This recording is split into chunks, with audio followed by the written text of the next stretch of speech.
다윗이 여호와께 여쭈어 아뢰되 내가 유다 한 성읍으로 올라가리이까? 올라가라. 어디로 가리이까?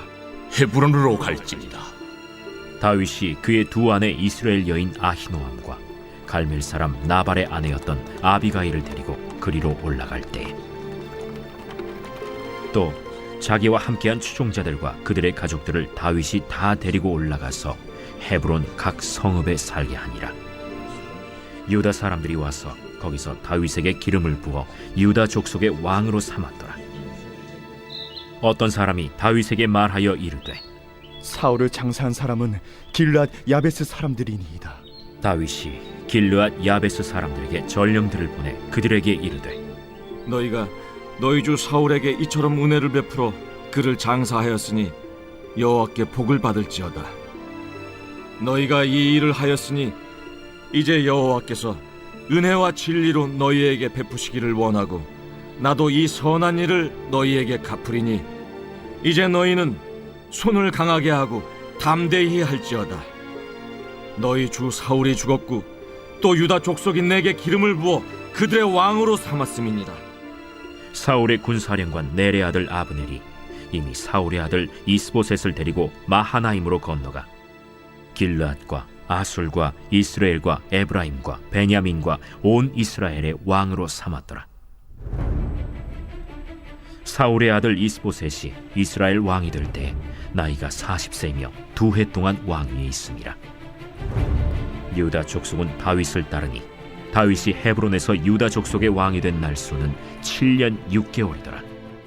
할렐루야. 오늘도 하나님 말씀과 함께 승리하는 은혜의 날 되시길 바랍니다. 앞에서 우리는 사울과 요나단이 죽고 애통해하는 다윗의 모습을 볼 수 있었습니다.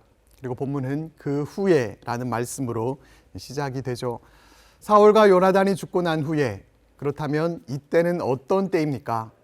사울에게서 그토록 쫓겨다니면서 고생했던 과거의 고난들을 청산하고 이제 살만 나는 때입니다. 이제 왕위를 꿰찰 수 있는 때고 고생 끝 행복 시작의 때입니다. 그런데 그 후에 어떤 일이 있었는가 하면 다윗이 여호와께 여쭈어 아뢰되라는 말씀이 이어집니다. 우리 인간적인 생각으로는 즉위식부터 해야 할 것 같은데 그렇게 하지 않습니다. 어떻게 해야 하는지 하나님 앞에 여쭈어 보는 모습으로 시작됩니다. 다윗이 하나님께 여쭤본 것은 내가 유다 한 성읍으로 올라가리이까? 라는 내용의 질문이었습니다. 지금 다윗 일행은 블레셋이 장악하고 있는 시글락에 머물고 있습니다. 이곳에서 유다 지경으로 옮겨야 할지 어떻게 해야 할지 다윗은 하나님께 먼저 여쭤보고 있는 것입니다. 세상 사람들의 시각으로 본다면 참 답답해 보입니다. 어떻게 해야 할지 하나님께 여쭤볼 게 아니라 누가 봐도 이제 사울의 뒤를 이어 왕위에 오르는 것이 맞는 것 같습니다.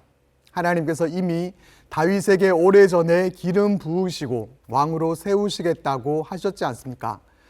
그런데도 다윗은 자신의 생각과 판단으로 또 급하게 서두르지 않고 하나님의 때를 기다리고 하나님께 먼저 여쭈면서 나아가는 모습을 우리들에게 보여주고 있습니다. 우리의 모습은 이 다윗의 모습을 닮아 있습니까? 우리는 이런 때에 먼저 하나님 앞에 기도합니까? 아니면 기도의 보나마나 당연하다고 덮어놓고 생각하고 하나님께서 내게 주신 좋은 기회라고 내 편의대로 판단하고 또 행동하지는 않습니까? 우리는 다윗의 모습을 통해 우리의 모습을 돌아보고 우리도 다윗과 같이 할 수 있어야 할 것입니다.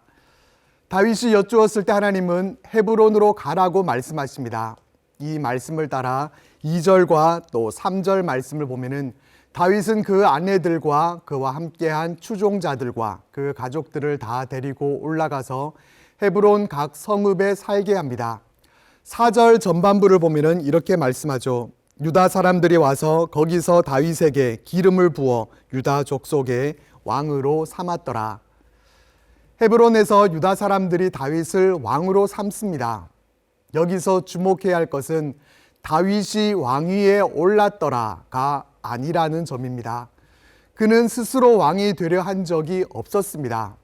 사울을 해치우면 왕위에 빨리 오를 수 있었을 텐데 다윗은 두 번의 기회도 거부했었습니다. 결국 다윗 스스로 왕이 된 것이 아니라 하나님은 그를 왕위에 앉게 해 주셨습니다.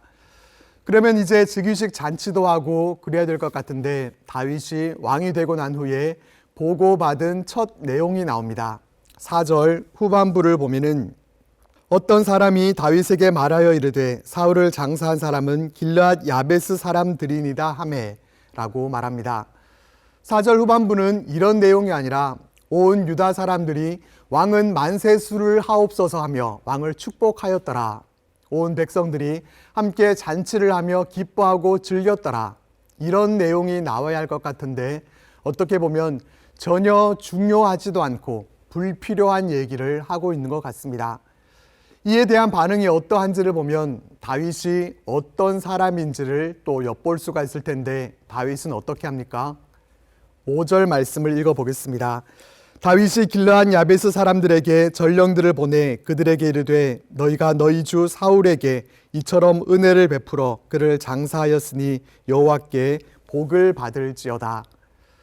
다윗은 길르앗 야베스 사람들이 사울을 장사해 줬다는 소식을 듣고서 그들에게 전령을 보내서 그들을 축복합니다. 축복한 내용이 6절과 7절까지 이어지는데 이것이 다윗이 왕이 되고 한 첫 행위라는 데 의미가 있습니다. 사울은 국사는 돌보지 않고 헛된 일에만 분주했던 반면에 다윗은 사울을 돌아본 야베스 거민들을 축복하면서 이제 뭔가 왕답게 공의로운 통치를 하고 있는 것입니다. 자신의 직무에 맞지 않게 헛된 것을 일삼는 모습들을 우리는 주변에서 많이 보게 됩니다. 중요한 것은 우리는 과연 우리의 직무를 잘 감당하고 있는지를 돌아보면서 헛된 일이 아니라 의미 있는 일에 우리의 시간을 드릴 수 있기를 바랍니다. 8절과 9절 말씀을 보면 북쪽 지파에 대한 내용으로 장면이 바뀌면서 또 다른 왕이 세워지는 것을 볼 수 있습니다. 사울의 군사령관 아브넬은 살아남은 사울의 넷째 아들 이스보셋을 데리고 마하나임으로 건너갑니다. 이곳에서 그를 왕으로 삼게 되죠.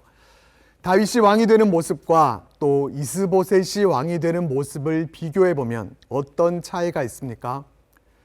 이스보셋이 왕이 되는 장면을 보면 기름을 부어라는 말이 빠져 있습니다.